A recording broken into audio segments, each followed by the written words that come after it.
Good morning, class 6. Today we will do the poem The Kite, which is on page number 27, Honeysuckle. Page number 27, Honeysuckle book. The title of the poem is The Kite. Let's start. How bright on the blue. Bright मतलब shining. जब kite उड़ाते हैं तो कितने अच्छे अच्छे specs लगते हैं, ऐसा लगता है छोटे छोटे निशान हैं आसमान में, colourful. So we will say how bright on the blue. Blue के ऊपर ब्राइट ब्राइट चमकते हुए is a kite. So how bright on the blue is a kite when it's new.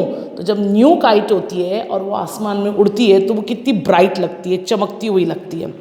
With a dive and a dip. So you will do like this. Make your hands like this. With a dive and a dip, it snaps its tail. मतलब वो हवा में ऐसे dip मारती है और अपनी tell को जोर जोर से हिलाती है. So with a dive and a dip, it snaps its tail.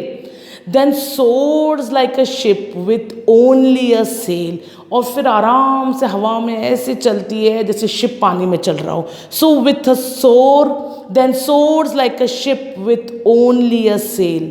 As over tides of wind it rides. पानी में जैसे टाइड्स आती हैं उसी तरह हवा में ऐसे ऐसे करके काइट बहती रहती है. Climbs to the crest of a gust and pulls. जैसे हवा का झोंका तेज आता है काइट ऊंची उठती है. So climbs to the crest of a gust and pulls. Climbs to the crest of a gust and pulls.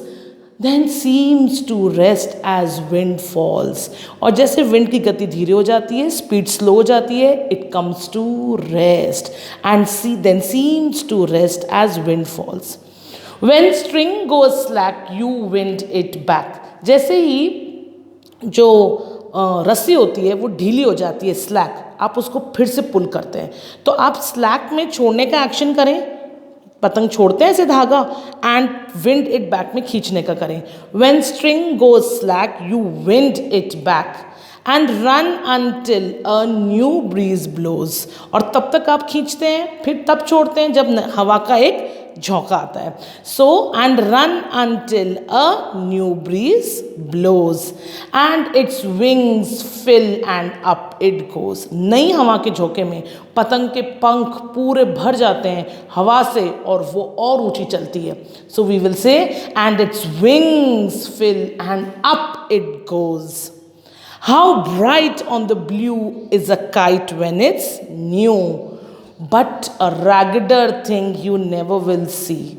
लेकिन इतनी सुंदरता के बाद, इतनी ब्यूटी के बाद, इससे ज़्यादा कटी फटी चीज़, रैगडर इज पूरी तरह टोन, कटी फटी, ऐसी कटी फटी चीज़ आपने कभी नहीं देखी होगी. When it flaps on a string in the top of a tree. और जब वो आके किसी ट्री में फंस जाती है और अपने पंख फड़फड़ाती है, बाहर निकलने की कोशिश करती है, ऐसी फटी हुई चीज़ आपने कभी नहीं देखी होगी.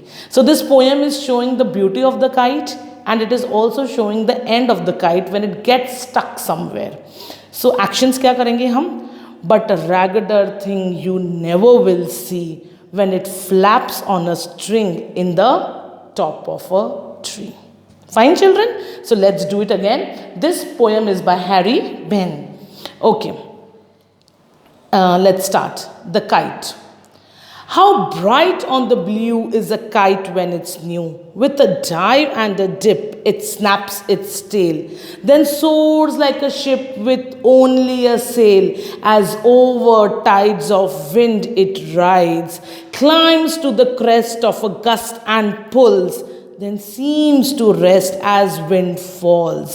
When string goes slack, you wind it back and run until a new breeze blows and its wings fill and up it goes.